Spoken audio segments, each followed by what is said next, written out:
Now, if you ask most people why they joined a sports club, the answer's pretty simple. I wanted to play cricket, rugby, hockey, netball, tennis, football, whatever their thing is. Sport is the hook.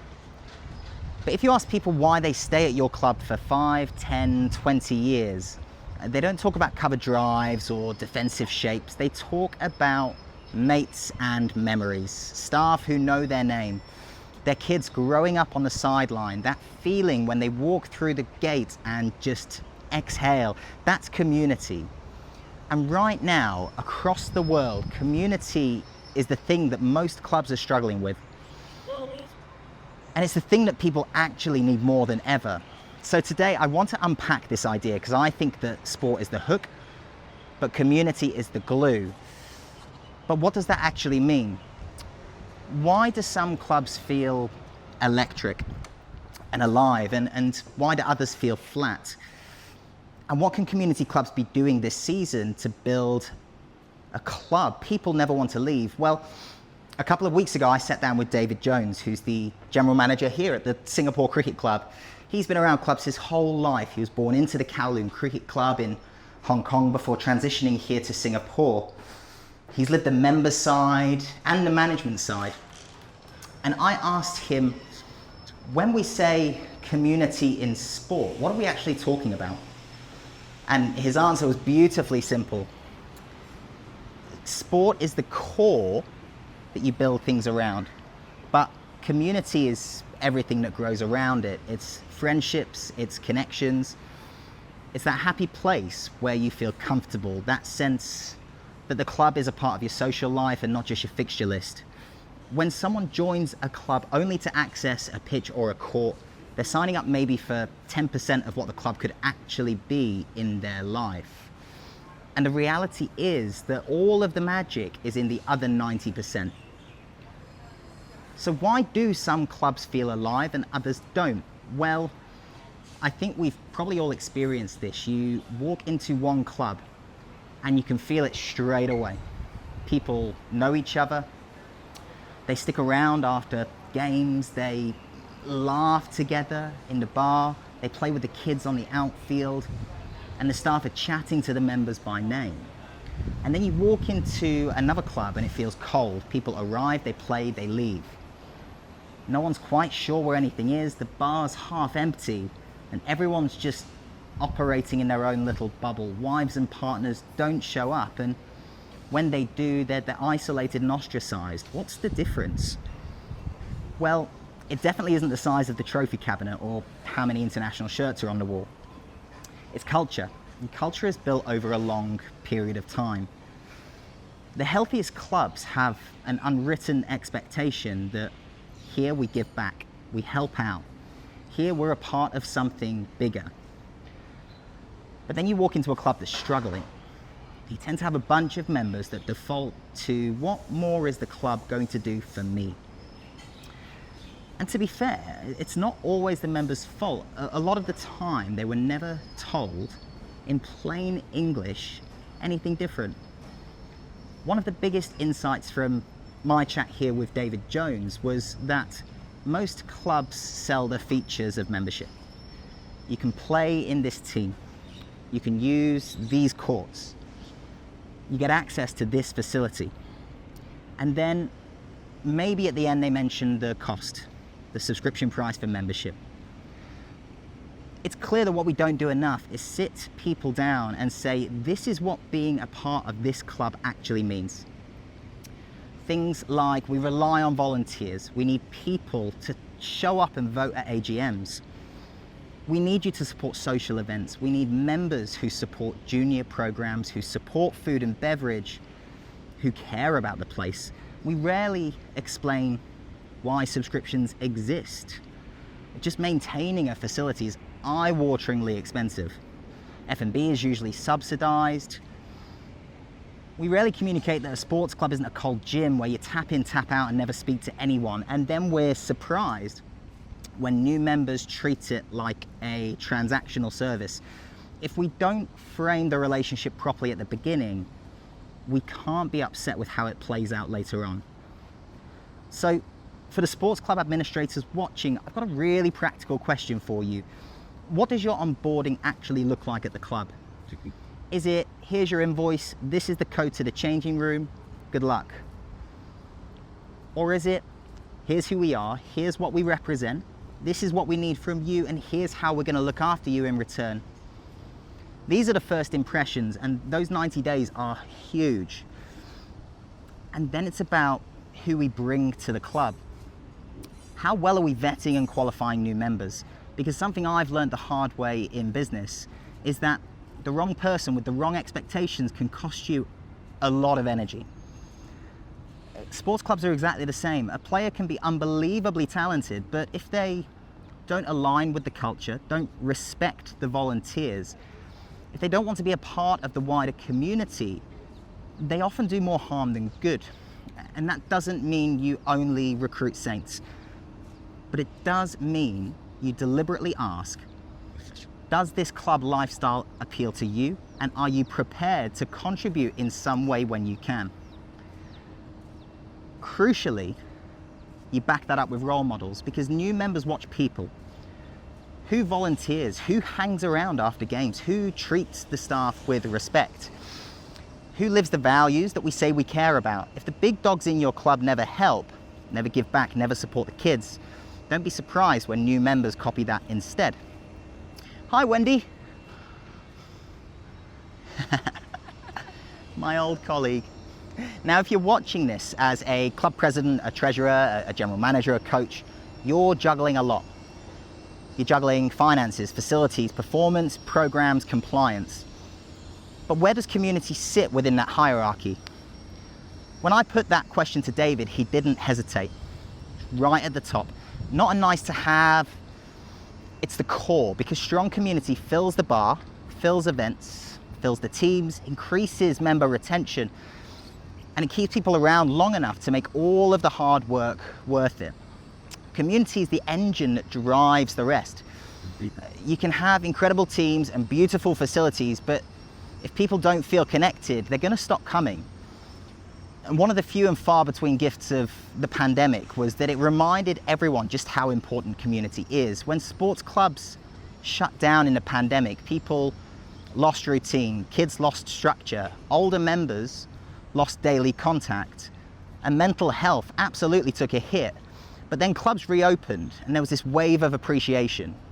Almost, I didn't realize how much I needed this moment. And fast forward to now, life is noisier than it's ever been, more pressures at work, more screen time, more distraction, more isolation masked as connectivity. I think sports clubs are one of the few places where people can switch off and connect in person.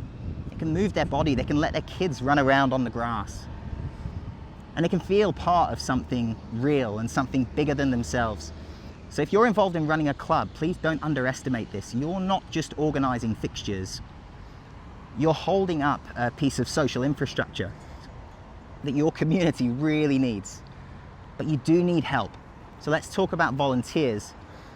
We all remember the old school picture of community sport. Parents with folding chairs on the sideline, someone's mum running the barbecue, someone's dad over there scoring. People just instinctively wanted to pitch in. It still happens, but it's much rarer, because now you've got dual income households, kids in multiple activities, people working strange hours, more stress, less slack. And the common narrative is nobody wants to help anymore, but often it's not quite true. Sometimes they don't know how to help. Sometimes they're never asked clearly enough, or maybe the ask feels too big. Which brings us nicely onto what I think is the critical next step, which is micro-volunteering. Clubs need to lower the bar to increase the buy-in. Because not everybody can sit on a committee, and not everyone can coach, not everyone can run an entire event, but almost everyone can do something small. Micro-volunteering is about breaking contribution into bite-sized, low-pressure tasks. Can you help put cones out 10 minutes before the training session? Can you manage the scoreboard for the first half of the game today? Can you help one fundraiser this season? Can you greet the visiting team when they arrive on Saturday to make them feel really welcome? Tiny actions, huge impact. Why? Because people experience what it's like to be involved. They get a little hit that feels good, and they're more likely to say yes again. And the bottom line is volunteering is a habit, and habits start small. So instead of we need 3 people to run the entire junior section, change your thinking and try. We need 1 person to do this small thing once. At scale, we now have a rolling ball at least, but the bigger task is creating a club that people actually want to give back to. And here's a really important mindset shift. People don't volunteer because you nag them, they volunteer because they care. They care because they feel welcome, they feel appreciated. They can see the impact of what they do, so the responsibility then sits with the club. Are you saying thank you to people? Are you making them feel seen? Are you showing them, because of you, this is what happened for our club and this community? Because the flywheel is simple. The club invests in its people. People feel connected. People give back. Contribution strengthens. And so does the community. And a strong community attracts more good people. Round and around it goes. I'm not saying that performance isn't a factor when you're vetting new members or engaging people that might or might not volunteer. And this is sensitive, but it's critical. High performance sport is brilliant. We all love seeing it. Strong first teams, elite athletes, silverware in the cabinet. It's fantastic for any club, but in a community club, if performance becomes everything, community can and often does suffer. I've seen it, you probably have too. Top teams, they get the best of everything, but they never show up to events. They never mix with the juniors, they never help off the field. And it's because entitlement creeps in. I train and I play, and that's enough because I'm a good player. Suddenly you've got a 2-tier club. It's us and it's them. The club that handle this well do one thing differently. Their best players are also their role models. They coach the juniors now and again. They attend club functions, they talk to the parents, they remember where they came from. That way, performance lifts the club up instead of pulling it apart. And when you're vetting new members, it's critical you have this in mind. And the staff play such a key role here too, because in so many clubs, the bar staff, the grounds team, the reception team, they see members more than the committee will. They're often the first hello and the last goodbye. At a club like the Singapore Cricket Club, one of the superpowers is that members feel connected not just to each other, but to the staff. It's been the same staff for decades. They're greeted by name. They joke with the bar staff. They feel known. You can feel the difference when you walk through the doors. If staff turnover at the club is high, or staff feel undervalued, then that energy leaks into the member experience. So investing in staff, investing in training, appreciation and stability is one of the fastest ways to boost the human feel of your club. So that then brings us back to the operations, starting with communication and tech, because they are unavoidably so heavily linked to community. And one of the top 3 pain points that we hear from the clubs that we speak to, communication is a nightmare. Too many WhatsApp groups, random emails, side chats, spreadsheets, last-minute messages. Members get confused, they get frustrated. And they just mute everything, fundamentally.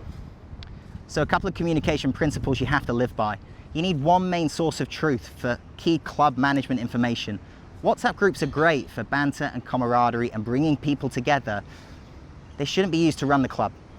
Messages go from the bottom to the top so quickly, and things just get lost in the noise. And you're also then battling for people's attention against the gazillion other WhatsApp messages they received that day. Impact is diluted and critical communications are missed. So keep messages short and clear. Be predictable. A weekly wrap-up beats 27 panic messages every day. Be intentional and don't just send noise for the sake of activity. Some clubs worry that digital tools will kill the human side. I truly believe it's the opposite. If you can use technology to automate payments, simplify selection, centralize communication, track availability and attendance, you free up hours of volunteer time every week. Those hours can then be reinvested into coaching, talking to the parents, welcoming new members, and building great programs. Tech should never replace community, it should protect it by taking the admin weight off people who hold it together. And I wonder how many club leaders watching are in a state of burnout, because pretty much every club I've ever played at, worked at, supported has at least one super volunteer. I could name them. They run comms, organize fixtures, they deal with disciplinary matters, they manage events, chase payments, and they still try and coach and play as well. They're incredible people, but they're also a massive single point of failure. If they burn out, move away, or step down, the whole thing shakes.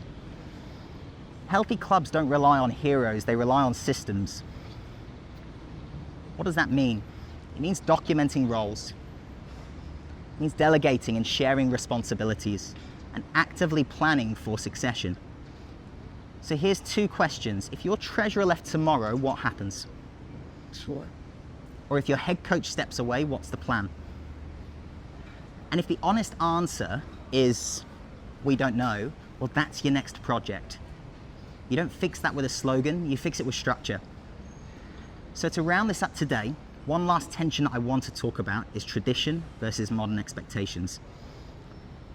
Look, most established clubs like this one have a very proud history, rituals, old stories, ways of doing things, and that stuff really matters. It's the soul of the place. But younger members, Gen Z especially, are wired differently. They want flexibility, they want inclusion, they want authenticity, they want to have a voice, and they want to understand why things are done a certain way. They're not impressed by hierarchy for hierarchy's sake. And if clubs cling too tightly to we've always done it this way, they risk losing the very people who are supposed to carry the club forwards into the future. The challenge is to respect the past, listen to the long-standing members, and deliberately involve younger members in shaping what comes next. Evolve the model without losing the magic. So if we pull all of this together, the real return on investment in a sports club isn't just revenue or better facilities or winning records. It's actually people who feel like they belong. Kids who grow up more resilient and connected, volunteers who don't burn out but feel energized, staff who feel proud to work there, families who choose to spend their weekends with you instead of somewhere else. Sport gets them through the door, no doubt, but community keeps them there. So here's a few questions to leave you with today. When someone joins your club, do they understand what it really means to be a part of it? Have you made it easy for people to help in small ways? And are your best players also your best role models at the club? Do your staff feel valued as part of the community and not just employees? And when someone walks through the gate, how do you make them feel? Because people won't always remember the score from last Saturday, but they will always remember how your club made them feel. So if this made sense to you, share it with your committee, your coaches, your section captains, and use it as a conversation starter. Ask the difficult questions, because if we can get the community piece right, the sport takes care of itself. And please subscribe. We're going to be pumping out a huge amount of content this year to reach, help, support as many people in community sport as we possibly can. We can't do it without your help. But thanks for watching, and I'll see you on the next one.